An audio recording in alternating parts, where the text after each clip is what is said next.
We have with us Mr.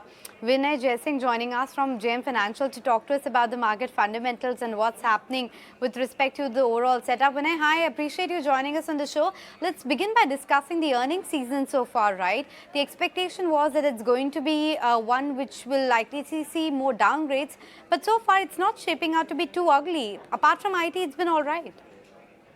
Absolutely. Even IT in rupee terms has given you 7 to 8% returns, obviously coming because the dollar has appreciated over the rupee by about 8 to 9%. But if you look at banks, it's again up 25 to 30%. Interestingly, the year FY23 over the year FY22 has seen a 15 to 16% growth on a year-on-year basis, driven primarily by banks. Things have been higher than what the street would have expected, are more domestic facing as compared to the number of ticks where earnings have come down have been more global facing.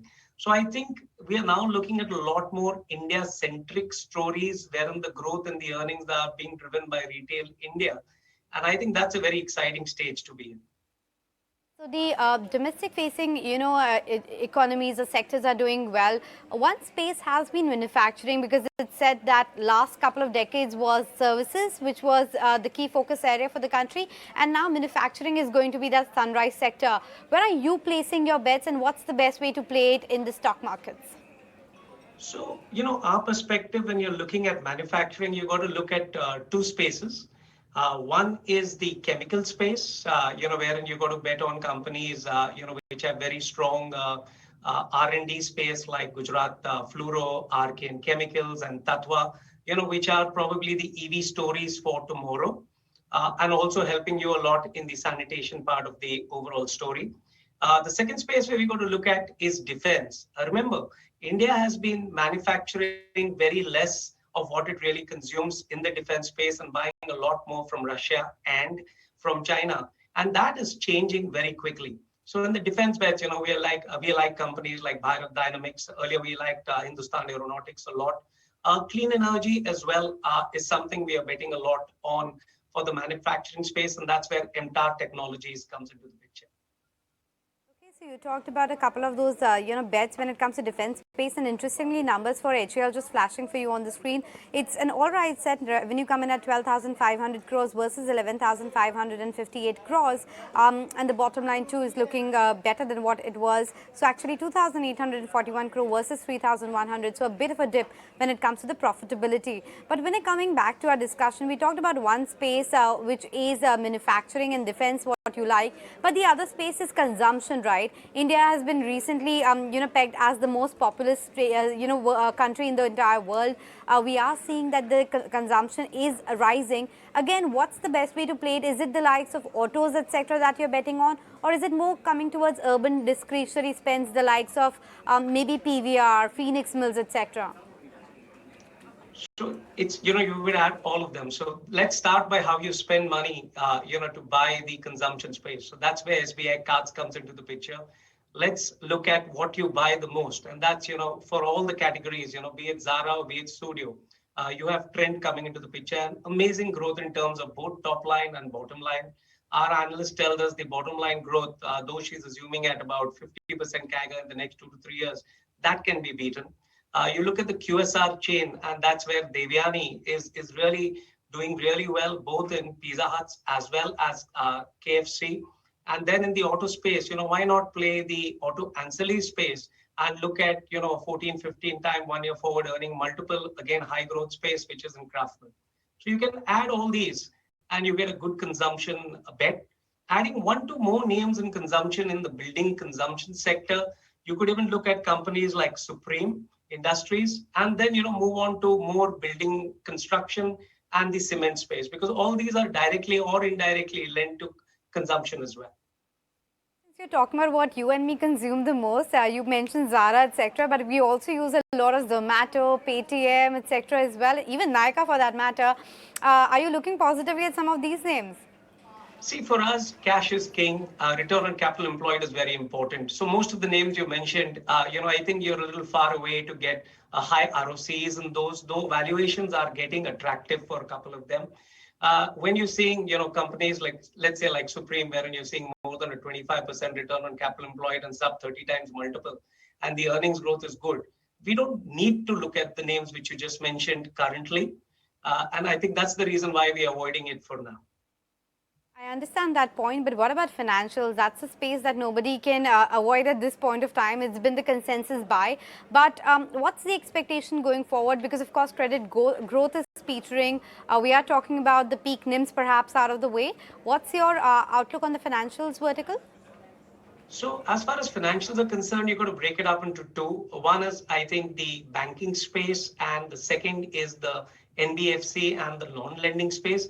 We are very excited the banking space, and here the big companies are getting better. They're getting stronger growth than even the loan book growth which you're seeing for the country as a whole. If you look at HDFC Bank and Kotak Bank, or even as a matter of fact, Axis Bank, these companies are growing. HDFC is growing at 20%. Kotak is growing even faster on the top line. Bottom line for Kotak is even better. The capital adequacy ratio for them is between 17 and 20%. Kotak came up with an ROA of 5%.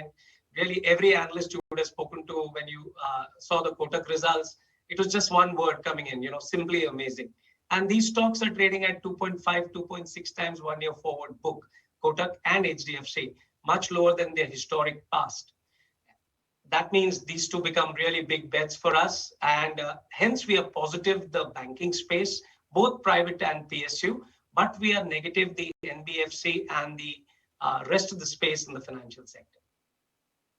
Vinay, what about Pharma? Because I'm intrigued to hear your view on the same. The earnings so far have been mixed, and as a lot of us have been talking about, it seems that Pharma is very, very stock specific. What are your top bets there, if any?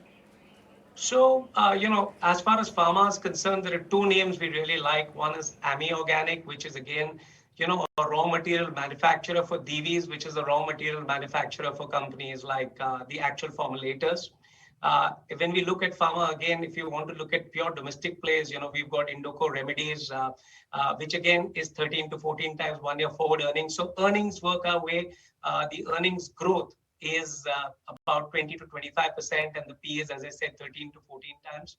So these are the two names we like in pharma, but we like chemical names a little bit more. And I just mentioned the names earlier, Gujarat Fluoro, Archean, and Tatwa. So these 4-5 names, would largely be our pharma and specialty chemical basket. Coming back to the point that you were making in your first answer, when you said that the export-facing sectors are a bit sluggish, will that include IT as well? Because while large-cap ITs have managed to disappoint, there's not a big disappointment, it's at least in the mid-cap IT, right? Today, look at Zensa Tech and Intellect Design, for instance. So you're right there as well. So as far as we are concerned, IT is a sector wherein we are using it as a funding sector for buying other spaces in the domestic market. Our view on the dollar actually is emanating to why we are underweight, not just IT, but the overall external space, if I may use that word. We think the dollar, for the first time after ages, will get weaker than the rupee because at one end, India's earnings, which we mentioned, are a lot more stronger. At the other end, India's growth for GDP is a lot more stronger. At the third end, commodity prices are correcting, which means just crude and coal. If you look at just these two products, the commodity prices should improve the overall import bill or reduce the overall import bill by about $40 to $50 billion, which is 1 to 1.5% of the GDP. That means instead of a current account deficit, lots of economists will come back in the future and tell you there's a current account surplus and the rupee can go to 80. So for us, a lot of reasons to look more at domestic companies as compared to Make in India stories. But yes, Make in India stories and manufacturing up to a 20% stake in your portfolio is something we are looking at. You're positive about the building materials. So should I infer that you're likely to play the real estate theme through the building materials itself and not through the direct real estate plays? Absolutely. Because the advantage of playing the real estate play through the building material companies is very simply put, you get to choose the brand you want to buy. There are lots of small companies there also, our team is working on, which we are nibbling on. But, among the big names, as we said, Supreme looks really very good in the building materials space. Ditto, I know cement is not in the same basket, but Ditto is in the cement space. You've got companies like ACC and Orient Cement. They have a pricing power, and the prices of commodities, especially coal, has come down by from $250 a ton to $150 a ton. So you'll see margin improvement there in the next year quite substantially. Even the inventory levels have gone down for them. Correct me if I'm wrong. I see Telecom as one of your overweight sectors. Which are the stocks to play here apart from Airtel in any case? So that's the name to buy. So technically, when a company which is big getting bigger, wherein you're seeing ARPUs go up purely because today the data consumption has gone to as much as 20 GB per month. A couple of years ago, we didn't use the word GB at all. And you're not charging the consumer more, you're charging him the same ARPU as you did in the past. Now 5G coming in means speed is getting better. Uh, Video streaming is on the rise. So we are waiting for an ARPU to move up. Bharti with about 320, 330 million subscribers. Just imagine a 10 rupee ARPU hike gives them about 3 to 3.5 billion rupees a month.